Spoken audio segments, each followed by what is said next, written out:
Glória a Jesus. Eu não tenho dúvida em afirmar que todos nós aqui desejamos ardentemente no nosso coração participarmos desta grande festa. É bom cantarmos a eternidade. É bom cantarmos a esperança da vida eterna. Mas melhor será viver a eternidade.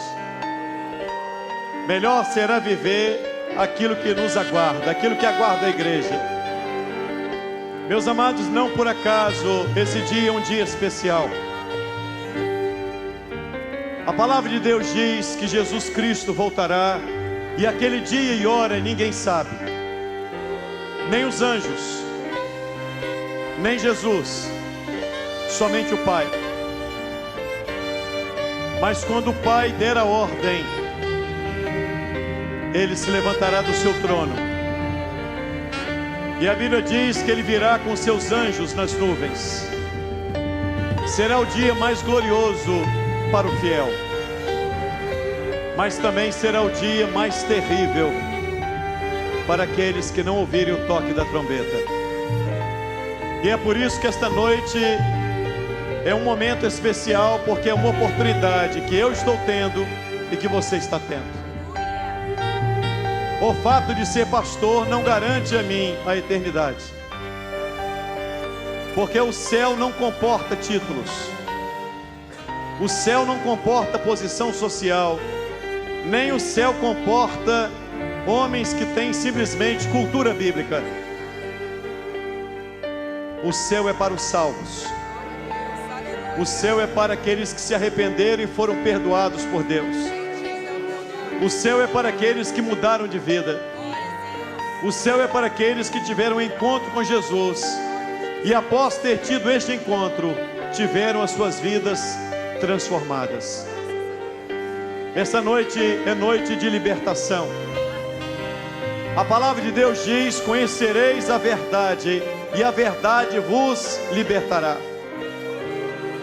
Na verdade, quando nós olhamos para esse texto, fica evidente uma coisa: a verdade por si só não operacionaliza nada. A verdade, eu vou repetir, a verdade por si só não operacionaliza nada, mas o conhecimento da verdade produz no homem libertação. E eu quero te dizer uma verdade para que você conheça, porque a Bíblia me autoriza a dizer que aqueles que conhecem a verdade são libertos.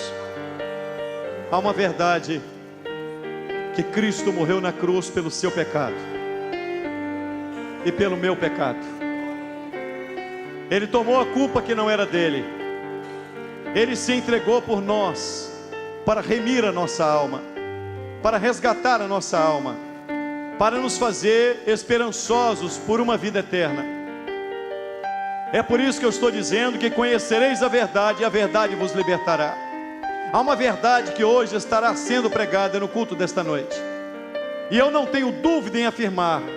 Não é porque eu estou falando, nem porque eu vou pregar, é porque a Bíblia, Deus não é como homem, e aquilo que está escrito aqui na palavra de Deus tem cumprimento, porque a palavra de Deus jamais volta vazia.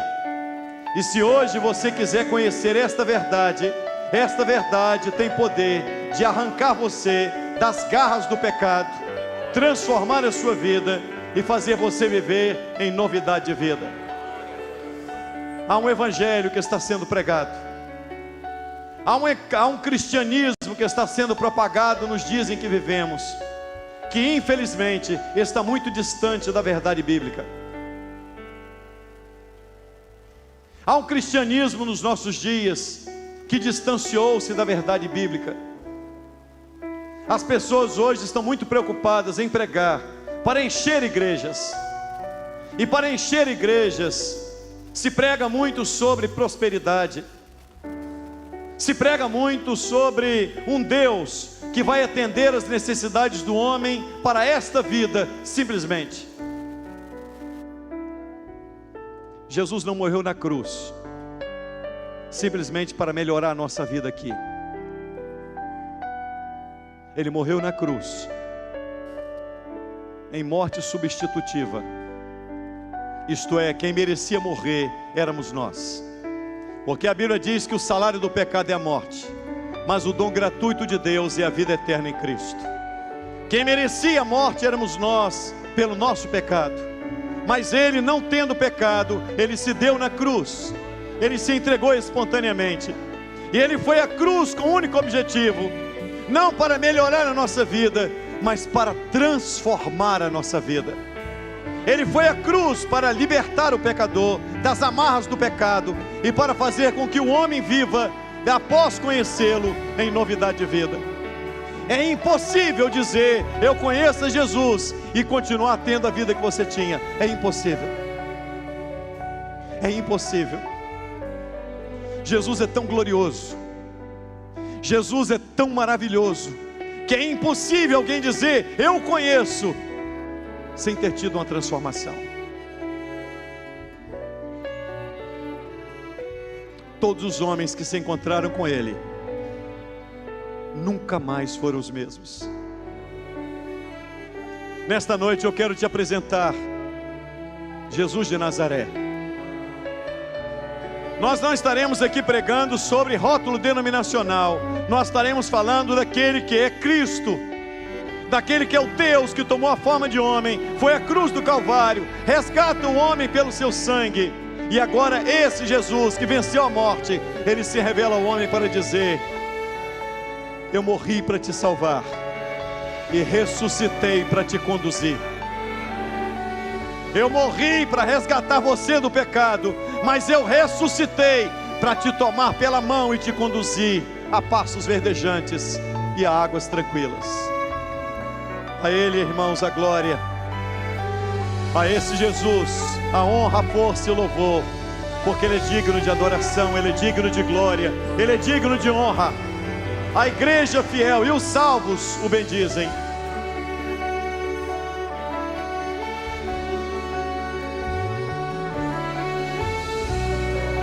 Adorado seja o nome santo desse Deus.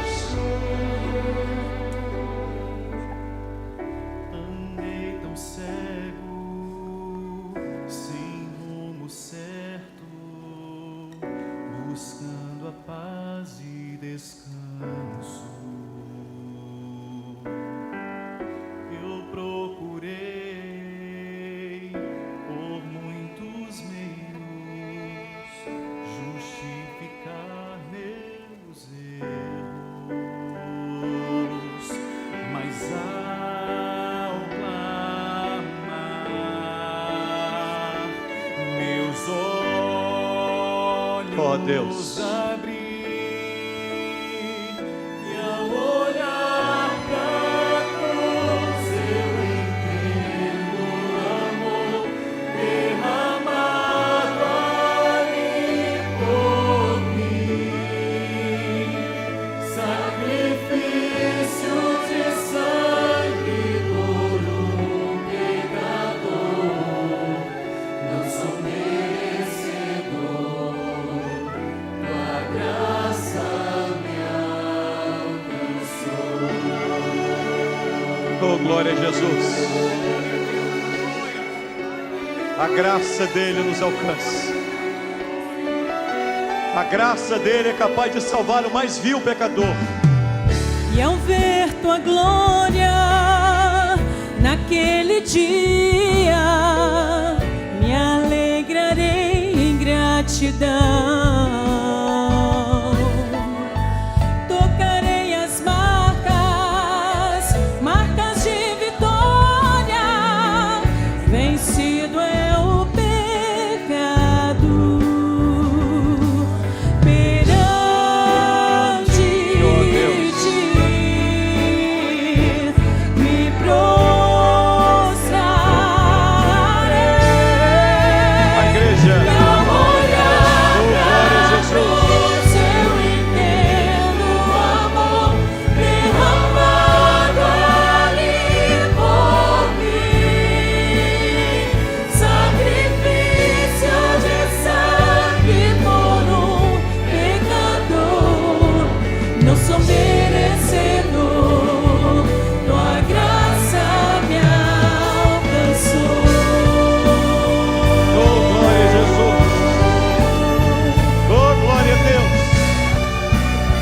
Aleluia. Aleluia. Ao olhar pra cruz eu entendo o amor derramado ali por mim. Sacrifício de sangue por um pecador. Não sou merecedor. Não sou merecedor, tua graça me alcançou. Aleluia. Glória a Jesus. Salvação é graça. Salvação não é mérito, salvação é graça. Salvação é eu não merecia, mas Ele morreu por mim. Eu não tinha direito ao céu, mas Ele me garantiu a eternidade. Ele me comprou com seu sangue. Ele me fez propriedade dEle, resgatado por Ele. Nós leremos um texto nesta noite, queridos, que está no Evangelho de Mateus, Evangelho de Jesus, segundo o que escreveu Mateus, capítulo 24, versículo 36 em diante.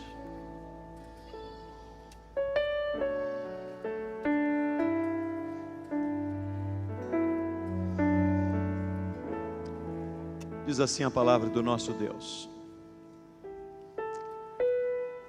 porém daquele dia e hora ninguém sabe, nem os anjos do céu, nem o Filho, mas unicamente meu Pai, disse Jesus.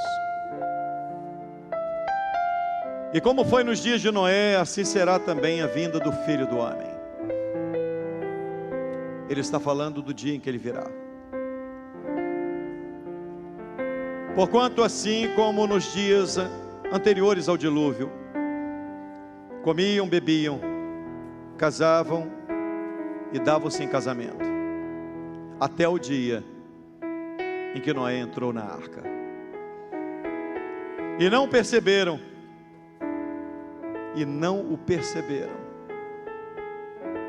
até que veio o dilúvio e os levou a todos. Assim será também a vinda do Filho do Homem.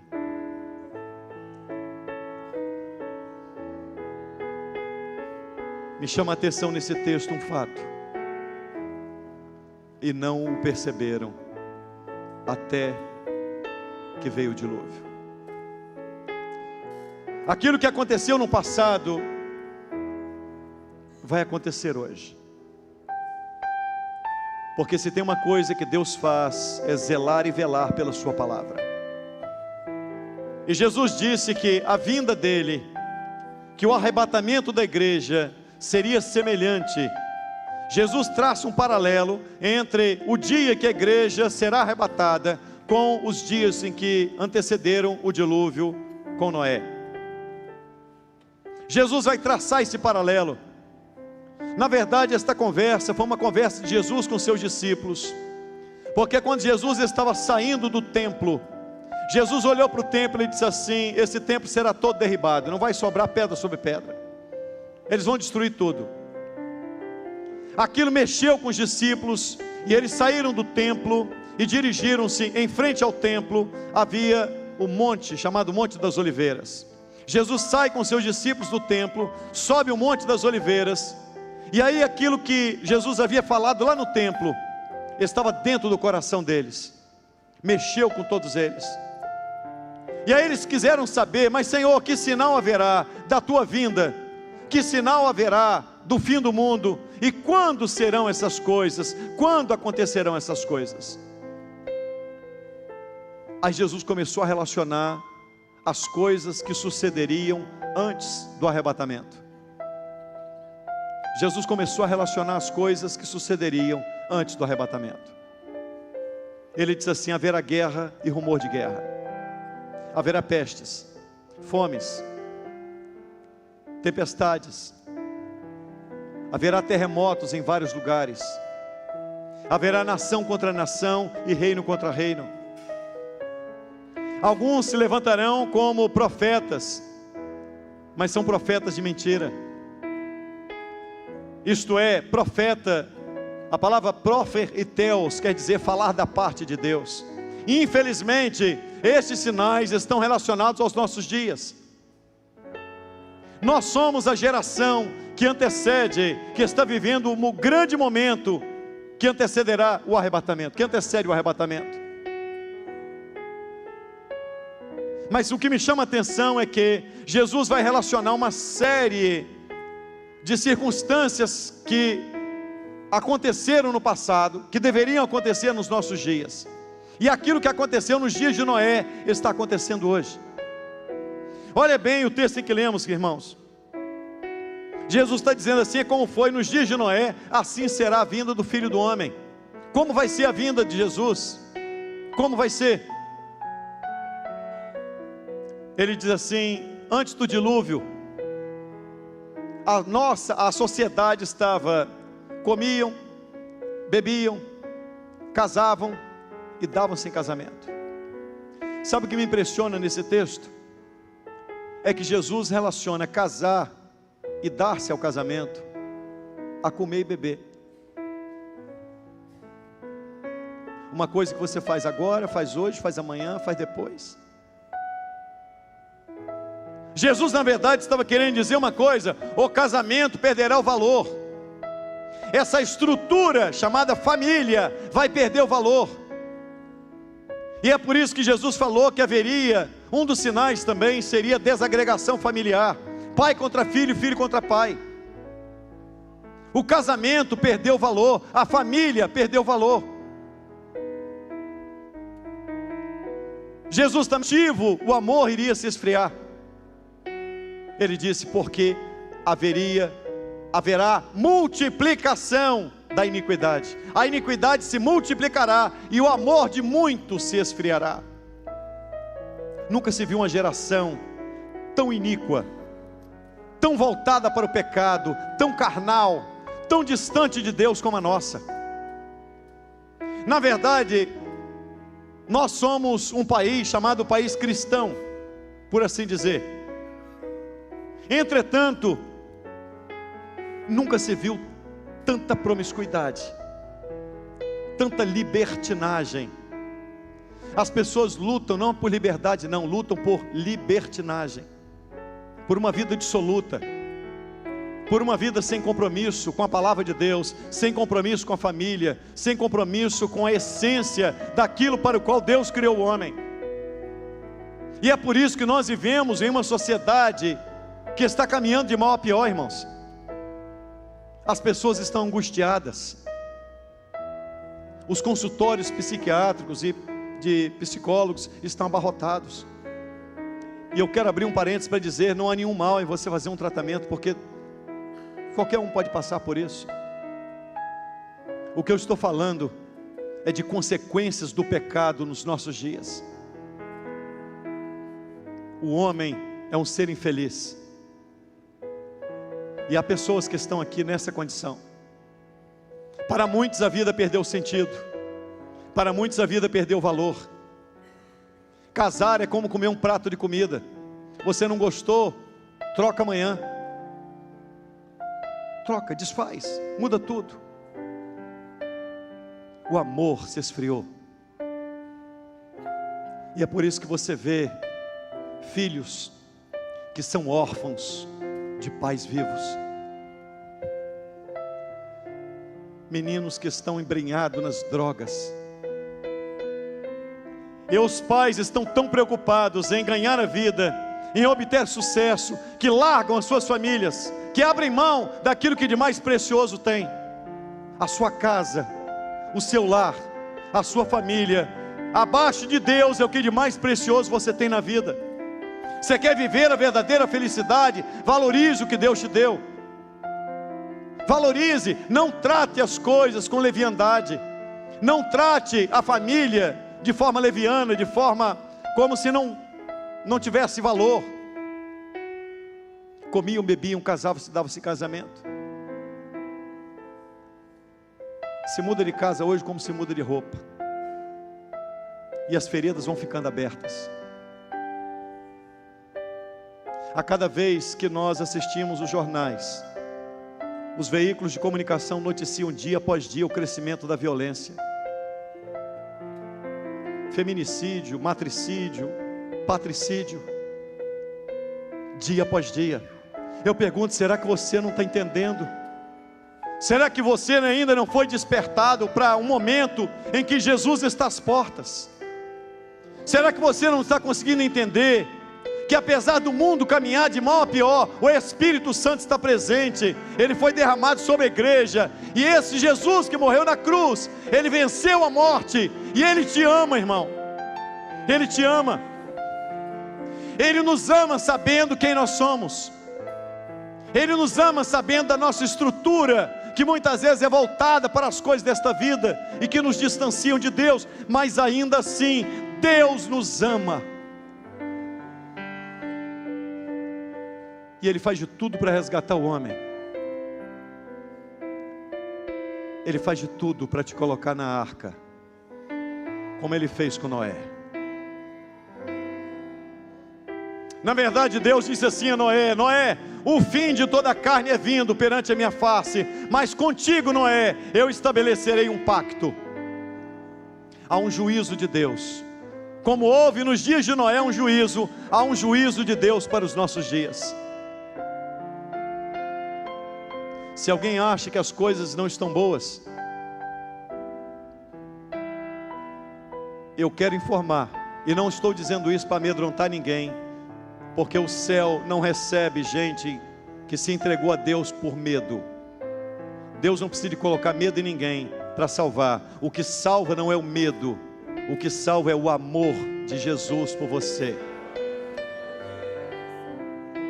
Mas a Bíblia nos autoriza a dizer que após o arrebatamento da igreja, o Espírito Santo vai ser retirado junto com a igreja. E a Bíblia diz: há um que ainda resiste a espíritos malignos, que a Bíblia diz que estão acorrentados e que serão soltos após o arrebatamento da igreja. A palavra de Deus diz que o homem buscará a morte e não achará. Tamanha a agonia e a aflição daqueles dias. Assim como foi nos dias de Noé, são os nossos dias. Hoje nós estamos vivendo dias semelhantes aos dias de Noé. O crescimento da iniquidade, o crescimento do pecado, porque o pecado tornou-se comum. O pecado tornou-se comum. As pessoas assimilam o pecado da forma mais natural possível. Tudo é comum, tudo é natural. Pastor, isso é assim mesmo. A sociedade evoluiu, pastor. Eu quero dizer uma coisa a você. A Bíblia, ela não precisa de modernidade, porque ela é eterna. E o que é eterno não precisa modernizar-se. A Bíblia é o manual de Deus para resgatar a sua vida, para resgatar a sua alma. Assim como foi nos dias de Noé, será no arrebatamento da igreja. E o que mais, eu vou encerrar por aqui, porque eu quero agora chamar a atenção para um aspecto que eu falei já no início. E não o perceberam. Ninguém percebeu. Ninguém percebeu. Noé passou um tempo enorme construindo a arca. Agora você imagina bem, se Deus não falasse com Noé, não haveria arca. Você já imaginou isso? Sabe por que Noé construiu a arca? Porque Deus falou com ele. Então, se Deus não falasse, não haveria arca. Eu não sei se você está conseguindo entender o que eu estou te falando. Não basta você ter rótulo de crente. Não basta você dizer que é Maranata, que é A, que é B, que é C, qualquer denominação que seja. Eu estou falando que para ser salvo, você precisa ter experiência com Deus. Ele quer se revelar a você. Ele falou com Noé. Ele falou com Noé. Ele disse: Noé, eu vou estabelecer com você um pacto, Noé. Noé, o mundo está caminhando assim, mas eu vou me revelar a você, Noé. Noé, com você é diferente. Eu quero falar a todos aqueles que são os Noés aqui. Deus te trouxe nesta noite para dizer a você: A arca da salvação, ela se faz à medida que Deus fala conosco. E a Bíblia diz: se hoje ouvides a sua voz, não endureçais o vosso coração. Há uma voz que ecoa no meio da igreja, que é a voz do Espírito Santo. Essa voz está ecoando, para quê, pastor? Para despertar o homem e saber uma coisa: estamos aqui, mas não somos daqui. Vivemos a esperança e a expectativa daquele que será o grande dia do Senhor. Eles não perceberam, eles continuavam fazendo tudo o que eles faziam antes. Noé construiu a arca. 2 Pedro capítulo 2 verso 5 diz assim: Deus chama Noé de pregoeiro da justiça. Noé não apenas construiu a arca, mas Noé pregou. Noé tinha 500 anos. Começou Noé a construir, a arca acabou por volta de 600 anos Noé tinha. Não se pode dizer que foi feita a arca em 100 anos, e para nós não importa em quantos anos foi feita a arca. O que importa é que Deus permitiu um tempo suficiente para que uma geração se arrependesse. É isso que é importante. Deus vai te dar tempo, e já te deu tempo, para que você e a nossa geração se arrependa dos pecados, se volte para Ele, se volte para a arca da aliança, para a arca em que Ele mandou construir. Agora vamos parar por alguns instantes. Imagine agora um homem construindo uma arca, 300 côvados de comprimento, 50 côvados de largura, 30 côvados de altura, 150 metros de comprimento a arca. Noé construiu a arca, demorou muito tempo. Quantas pessoas passaram por ali, e Noé, pregoeiro da justiça, estava construindo a arca, e alguém diz assim: mas o que você está construindo, Noé? Uma arca. Mas Noé, aqui é difícil até de chover. Não, mas Deus me falou que vai cair um dilúvio. Ah, Noé. Ah, Noé. Noé, os 500 anos estão pesando para você. Noé, quem sabe você não precisa de um tratamentozinho, você deve estar com a esclerose. Está meio passado, né, Noé? E a Bíblia diz: Noé é pregoeiro da justiça. E Noé continuava dizendo: Deus disse que vai enviar um juízo. Eu estou construindo a arca, porque eu e a minha família entraremos nela. Todos aqueles que passavam por ali ouviram Noé dizer isso, irmãos. Você passou por aqui hoje, e a mensagem está sendo pregada. A arca está à disposição do homem. O nome desta arca é Jesus de Nazaré. Ele é a arca, Ele é a arca de Deus, Ele é a salvação de Deus, Ele é o perdão de Deus, Ele é a misericórdia de Deus, Ele é o amor de Deus, Ele é o consolo de Deus. Se você entrar para viver em Cristo, você nunca vai ser o mesmo. E não perceberam até que veio o dilúvio. Sabe quando o homem vai perceber? Só quando começar o juízo. Aí eles vão procurar. Cadê aquele ancião? Nós achávamos que ele era louco. Nós achávamos que a mensagem dele era absurda. Mas o dilúvio veio. O arrebatamento vai ser assim, irmãos. Glória a Deus. Vai ter um dia que alguns vão procurar entrar por essa porta, e vão encontrar pouca gente aqui, um domingo à noite. Vai ter um dia que você vai chegar aqui. Espero que você não chegue, em nome de Jesus. Mas alguns chegarão. Vão olhar para o relógio e dizer: mas o culto na Maranata não começa às 7h30? É 7h30. Chegou quase ninguém. Deu 8 horas. Ih, será que eles desistiram de fazer culto hoje? Se isso acontecer, saiba que o culto da igreja vai estar sendo processado. Mas não vai ser aqui. A igreja já entrou para as bodas. E ela vai estar participando de um culto que não terá fim. Eu quero convidar você hoje a se aperceber desse momento. Eu não sei se isso gera temor no seu coração, porque no meu gera. Eu fico imaginando o que adiantaria eu ser pastor se no dia do arrebatamento eu não ouvir o toque da trombeta e não for arrebatado. Não valeu de nada. Aos diáconos aqui, não vai valer de nada o seu diaconato se no dia do arrebatamento você não ouvir o toque da trombeta. Aos irmãos da igreja, às irmãs que cuidam das crianças, aos irmãos que tocam, consagra a sua vida, porque Jesus virá arrebatar homens e mulheres transformados pelo poder da palavra de Deus. Ele não vai arrebatar os maranatas, não. Ele vai arrebatar os perdoados que mudaram de vida. Ele vai arrebatar um povo comprado, resgatado no sangue de Jesus. Ele vai arrebatar uma igreja que teve um encontro com Ele, e após ter tido esse encontro, nunca mais foi o mesmo. Eu quero convidar você a ser diferente. Eu quero convidar você a abrir o seu coração e a deixar o Espírito Santo de Deus agir hoje na sua vida.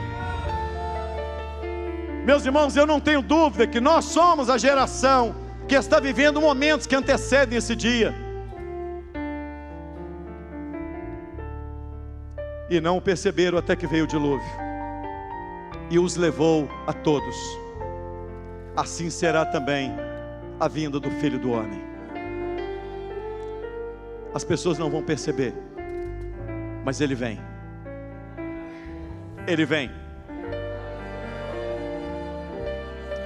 Eu quero encerrar nesta noite fazendo um apelo a todos aqueles que estão na igreja, independente de já serem crentes ou não.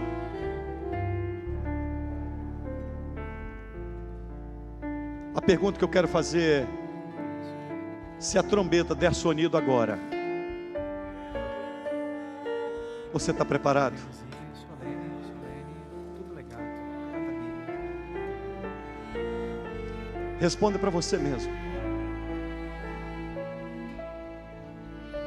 Se a trombeta der sonido agora, eu terei o meu corpo transformado, eu receberei um corpo glorificado, eu entrarei com toda a igreja, com Cristo na glória. Meus irmãos, se isso não acontecer, eu quero dizer que nada valeu a pena. Nada valeu a pena. Nada. Não confunda a longanimidade de Deus com a impunidade de Deus. Deus é um Deus acima de tudo justo, e Ele salva aqueles que aceitaram Jesus como seu único e suficiente Salvador. Esses são os resgatados, aqueles que tiveram encontro com seu Filho e as suas vidas foram transformadas. Não brinque de evangelho, não brinque de entrar e sair de igreja. Eu às vezes quando olho, eu gosto do fogo, sabe, irmãos? Eu gosto do Pentecoste, gosto mesmo. Mas olha, o fogo, mão levantada, glória a Deus, aleluia, faz parte do crente, está tudo certo, pode fazer, não tem problema. Só tem uma coisa: você tem que ter a certeza de que a sua vida está reta diante de Deus para você ser arrebatado. Oba-oba não vai entrar na eternidade. Às vezes eu vejo pessoas dando glória, e quando sai da porta da igreja para fora, continua uma vida de pecado, continua uma vida, mas o pastor não sabe. Olha, eu sinto te informar, pastor não salva ninguém. O pastor é apenas um pregoeiro, como Noé foi. O que salva é a arca, o que salva é Jesus, o que liberta é Jesus, o que cura é Jesus, o que transforma o homem é Jesus. Eu não tenho bênção para te dar, mas Jesus de Nazaré, que venceu a morte, Ele pode operar na sua vida. Ele não mudou. Ao passo, aqueles que entrarem na eternidade poderão olhar para trás e dizer assim: valeu a pena. Valeu a pena as lágrimas. Valeu a pena negar o pecado. Valeu a pena ter uma vida transformada. Valeu a pena passar por lutas e por provas. Valeu a pena enfrentar todo tipo, às vezes até de calúnia, de difamação. Valeu a pena. Você vai olhar e dizer: valeu a pena. Oh, irmão, que maravilha. Eu quero convidar você hoje a ter sede da eternidade, a ter sede do céu. Certa vez os discípulos foram distribuídos em um grupo de 70, e Jesus distribuiu de 2 em 2. Eles voltaram maravilhados. Eles voltaram dando glória, dizendo: olha, até os espíritos malignos se nos submetem. Eles viram curas, eles viram sinais, eles viram maravilhas que Deus operou. Jesus olhou para a euforia deles e disse assim: alegrai-vos antes por ter o vosso nome escrito no livro da vida. Você quer se alegrar com as coisas desta vida? Pode se alegrar, mas antes desta alegria terrena, há uma alegria celestial que precisa tomar conta do seu coração. Jesus está às portas.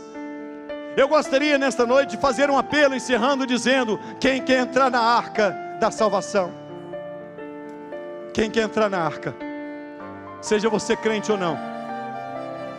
O fato de ter um rótulo não significa que você já entrou na arca. Entrar na arca é o que, pastor? É ouvir a voz de Deus, é ouvir o chamado de Deus, é saber que Ele está te chamando, dizendo: eu te escolhi para entrar na arca. Eu vou estabelecer contigo um pacto. Eu vou fazer com você um pacto. Eu quero encerrar dizendo uma coisa: quem quer o pacto de Deus? Quem quer o pacto de Deus? Quem quer fazer nessa noite um pacto com Deus? Quem quer fazer? Eu vou dizer, irmãos, eu quero. Eu quero. Eu quero fazer um pacto com Deus. Eu quero entrar nas mansões celestiais. Eu quero andar nas ruas de ouro. Eu quero ver o meu Senhor. Imagine que aquele dia vai ser tão glorioso que nós cairemos aos pés de Jesus e nós o veremos glorificado. Oh, meus irmãos, que dia maravilhoso vai ser. Imagine que todo joelho vai se dobrar, todas as línguas vão confessar que Jesus Cristo é o Senhor. Até aquele que é ímpio, até aquele que é descrente, até aquele que blasfemou, até aquele que caluniou, até aquele que rejeitou Jesus, aquele dia ele vai ter que dizer: Jesus é o Senhor. E os salvos estarão diante dele, milhares e milhares, e milhões, diante do trono do Cordeiro, dizendo: digno é o Cordeiro. A igreja em pé. Digno é o Cordeiro de receber a glória, a honra, a força e o poder. Esta noite é uma noite de libertação.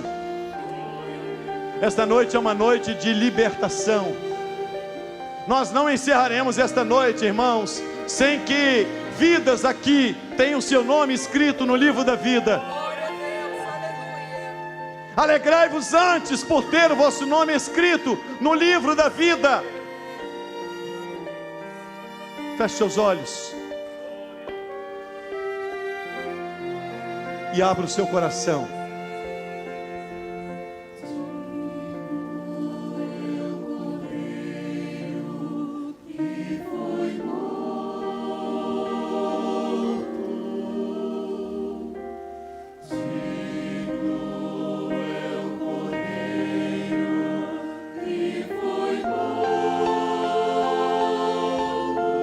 Oh Deus, Tu és digno. Tu és digno.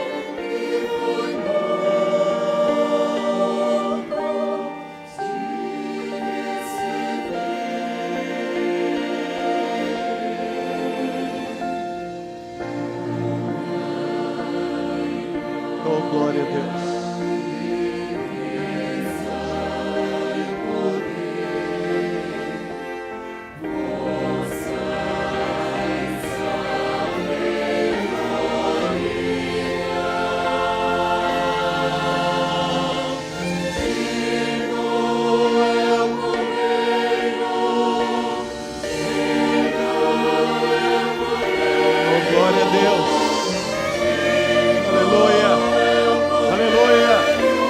Aleluia.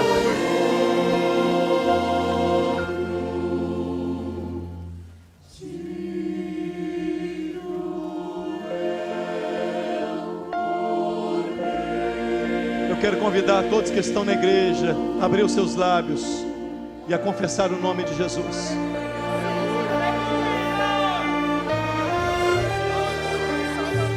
Eu quero convidar você a confessar o nome que é sobre todo nome. O nome de Jesus. Neste nome há perdão. Neste nome há salvação. Neste nome há arca. Neste nome é o pacto de Deus conosco. Confessa o nome dele. Porque a Bíblia diz que quando nós confessamos o nome dele diante dos homens, ele diante do Pai e dos anjos confessa o nosso nome. Você já imaginou a cena, irmão? Você abre os lábios aqui e diz: Jesus, eu quero confessar o teu nome como meu Salvador. E ele diante do Pai diz assim: mais um aceitou a minha salvação. Mais um se arrependeu dos seus pecados. Mais um, meu Pai se entregou a mim. Nós encerraremos esse culto dizendo isso, irmãos: digno é o Cordeiro, digno é Jesus. Ele é digno.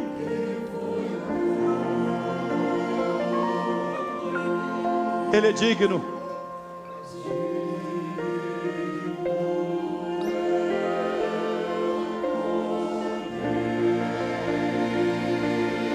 Os diáconos, obreiros, podem entrar no meio da congregação. Nós vamos orar por aqueles que desejam confessar o nome de Jesus.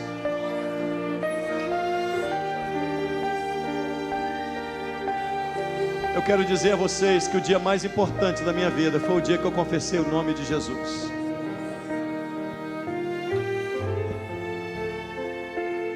A minha vida mudou por ele. Despede-nos em paz, ó Deus. Somos falhos. Não há mérito em nós para recebermos bênção alguma. Mas nos aproximamos de Ti, confessando que o nosso pecado nos afasta de Ti. Mas a Tua palavra nos garante que o sangue de Jesus nos purifica de todo pecado. Ah, Senhor, queremos ser libertos nesta noite. Queremos ter o nosso nome escrito no livro da vida. Ah, Senhor, queremos confessar o Teu nome e dizer que Te amamos hoje, porque Tu nos amaste primeiro. Ó Deus de poder, salva almas neste lugar. Resgata vidas aqui, Senhor. Em Teu nome dizemos que a graça maravilhosa de Jesus, o amor do bondoso Pai e a consolação do Deus Espírito Santo permaneça convosco, queridos, amados, hoje, até aquele dia glorioso em que Jesus virá com poder e grande glória nas nuvens para arrebatar a igreja. Amém.